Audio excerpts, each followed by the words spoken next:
اعوذ باللہ من الشیطان الرجیم بسم اللہ الرحمن الرحیم وَلَقَدْ يَسَّرْنَا الْقُرْآنَ لِلذِّكْرِ فَهَلْ مِن مُدَّكِرٍ۔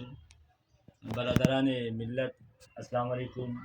سورہ تفسیر از کتاب بحر المحبہ فی اسرار المودہ، شیخ احمد غزالی رحمۃ اللہ علیہ کی کتاب سے ہم کوشش کر رہے ہیں اور کریں گے انشاءاللہ اس کتاب کی لب لباب کو آسان الفاظ میں اور سریع طور پر ایک مہینے کے اندر آپ کی خدمت میں پیش کر سکوں۔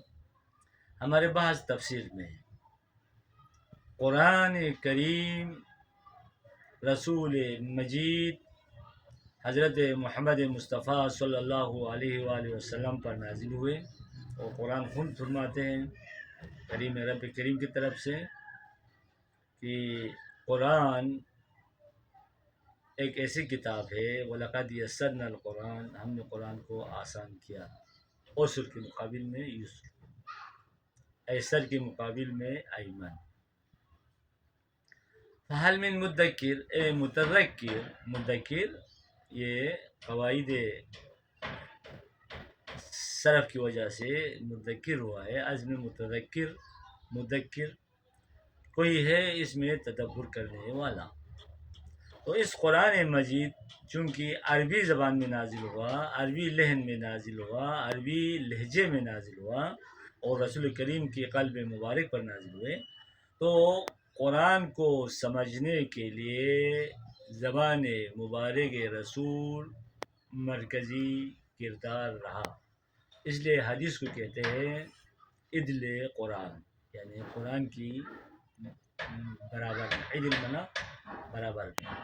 جہاں جہاں قرآن کی ضرورت ہوگی وہاں وہاں حدیث رسول کریم کی بھی ضرورت ہوگی۔ پھر جب یہ قرآن زمان مبارک رسول کے بعد امت کے پاس پہنچے اور قرآن عرب سے نکل کر عجم میں پہنچا، تو دو چیز کی ضرورت ہو گئی۔ ایک، اس کو مزید توضیح دیں، تشریح کریں، تفسیر کریں۔ دوسری بات، اس کی اعراب گزاری ہو، کیونکہ عربی میں اعراب گزاری نہیں ہوتا، اعراب نہیں ہوتا، اعراب پڑھتے ہیں۔ مثلا جس طرح اس وقت انگلش ہے، اردو ہے، اس میں تو اعراب تو نہیں ہوتا، اعراب ہم خود لگاتے ہیں، خود جو ادیب ہے وہ پتہ ہے کہاں زبر لگانا ہے، کہاں زیر لگانا ہے۔ تو دو مشکلات روبرو ہوئے، ایک غیبت زبان رسول محتاج ہوئے اس کو تشریح کرنے کی، دوسری اعراب گزاری کی۔ تو انشاءاللہ ہم اعراب گزاری کی بات کل کریں گے۔ آج ہم یہ کریں گے تفسیر کی ضرورت ہو گئی قرآنی کلمات با کلمات کو۔ جب قرآن تفسیر میں پہنچے تو عجم نے اس پہ بہت کام کیا عرب کے مقابل میں، جس طرح حدیث میں عجمیوں نے بہت کام کیا جمع آوری حدیث رسول مقبول، اسی طرح تفسیر میں بھی عجم نے یعنی غیر عربی نے اس پہ بہت کام کیا۔ اگر علماء عجم تفسیر قرآن ہم تک پہنچانے میں اپنی خون اور اپنی استعداد جو بالقوت ہے اس کو بالفعلیت میں اگر نہ لاتے تو ہم آج عقیم ہو جاتے، یعنی ہم ہر چیز پہ محتاج ہوتے۔ تو ہم سب سے اہم چیز ان علماء کی شکر گزار ہونا چاہیے جنہوں نے اپنے خون پسینہ کر کے غربت کی حالت میں، مشکلات کی حالت میں قرآن کی تفسیر لکھا۔ جب تفسیر لکھنے پہ پہنچے، چونکہ تفسیر ذوقی ہے، ذوقی، لہٰذا جب ذوقی پہ پہنچا تو جن کو ادبیات پہ مہارت تھی، یعنی صرف نحو پہ جو مہارت تھی، انہوں نے قرآن کو ادبیات کے پہلو میں سامعین کرام قارئین تک پہنچانے کے لیے کوشش کی، یعنی مسلمانوں تک جو انہوں نے تحفہ دیا وہ ادبی شکل میں دیا، جس طرح تفسیر کشاف علامہ زمخشری رحمۃ اللہ علیہ۔ بعض آئے حدیثوں میں ان کو وارد تھی، ان کی تجربہ، ان کی استعداد حدیث رسول کو سمجھنے میں لگا ہوا تھا، انہوں نے قرآن کو حدیث کی روشنی میں سمجھنے کی کوشش کیا، سمجھنے کی کوشش کیا اور متکلمین کے قارئین کے پاس پہنچایا۔ تو پہلا تفسیر جو دنیا کے شہود منظر پائے وہ حدیث روائی کہا جاتا ہے، جس کو حدیث روائی، پہلے کو حدیث تفسیر ادبی۔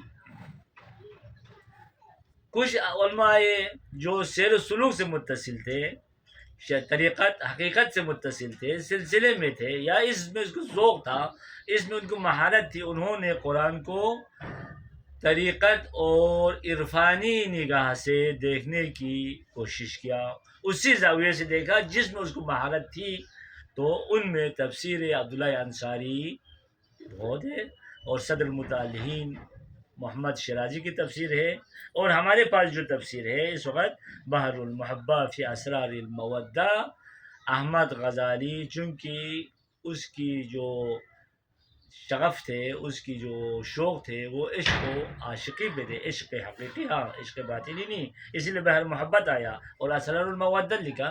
تو انہوں نے اس کو عرفانی نگاہ سے دیکھا، اور سب سے زیادہ دل نشین، سب سے زیادہ ذوق اور لذیذ تفسیر عرفانی تفسیر ہے۔ بعض مجتہدین آئے، علماء تشریف لائے، انہوں نے ہر زاویے سے دیکھا، ادبی پہلو سے بھی دیکھا، اور انہوں نے اجتہادی بھی کیا، اس میں اجتہاد بھی کیا، روایی نگاہ سے بھی دیکھا، فلسفی نگاہ سے بھی دیکھا، کلامی نگاہ سے بھی دیکھا، تو وہ تفسیر اجتہادی کہا جاتا ہے، اور یہ بہت زیادہ کارآمد ہے۔ جیسے علامہ فخر رازی نے تفسیر کبیر لکھا، اور اس وقت جو موجودہ دور میں علامہ طباطبائی نے میزان، تفسیر المیزان لکھا، اور اس وقت جو سب سے ضخیم اور دقیق علمی تفسیر ابھی لکھا جا رہا ہے، لکھتے جا رہے ہیں، پتہ نہیں کتنے جلد تک ہو جائیں گے، یہ آیا جواد امولی کی ہے۔ وہ ابھی زندہ بھی ہے، باقی سارے تو فوت ہو گئے، لیکن ان کی آثار باقی، لہذا یہ تفسیر ہے جس میں ہر زاویے سے اس نے گفتگو کی ہے، ادبی گفتگو بھی کی ہے، تاریخی گفتگو بھی کیا ہے، فلسفی گفتگو بھی کیا ہے، عرفانی گفتگو بھی کیا ہے، حدیثی گفتگو بھی کیا ہے، اور علم روز کے مطابق تفسیر کیا ہے۔ یہ ایک تفسیر جن کو عدد پر موارد ہے، علم عدد پر ان کو مہارت ہے، انہوں نے علم عدد کے لحاظ سے قرآن کو سمجھنے کی کوشش کیا، تو وہ تفسیر ہوگا۔ لیکن جو اس وقت ہمارے پاس تفسیر ہے وہ تفسیر عرفانی ہے، بحر المحبہ فی اسرار المودہ۔ لہٰذا ہم یہ نہیں کہہ سکتے یہ میرے نگاہ درست ہے، اس کے نگاہ درست نہیں ہے۔ قرآن ایک دسترخوان ہے، اس کی کہتے ہیں مائدہ، ایک نمد بھی کہا جاتا ہے، ایک دسترخوان ہے۔ جس طرح بڑے بڑے ہوٹلوں میں بوفے لگ جاتے ہیں، تو اپنے ذوق کے مطابق اس میں سے لیتے ہیں، یہی قرآن ہے، ہر شخص نے اپنے علمی ذوق، علمی استعداد کے مطابق اس دسترخوان سے لیا اور ہم تک پہنچایا۔ یہ دسترخوان ابھی بھی پورے بھرا ہوا ہے، اور ابھی بھی قرآن ہم لوگوں کو صدا دے رہا ہے۔ ہے کوئی ایسے مفسر، کوئی ایسے شخص جو میرے دسترخوان پہ آ کے بیٹھیں، میں دعا کرتا ہوں پروردگار عالم ہمارے مکتب نور بخشی کے جو علماء ہے، جو اس میدان میں انہوں نے کچھ کام بھی کیے، کچھ کام، اور ہماری ذمہ داری ہے ہم اس دسترخوان پہ بیٹھیں، اور اس دسترخوان سے اپنے ذوق کے مطابق حصہ دار بنیں۔ اللہم صلی علی محمد و آل محمد۔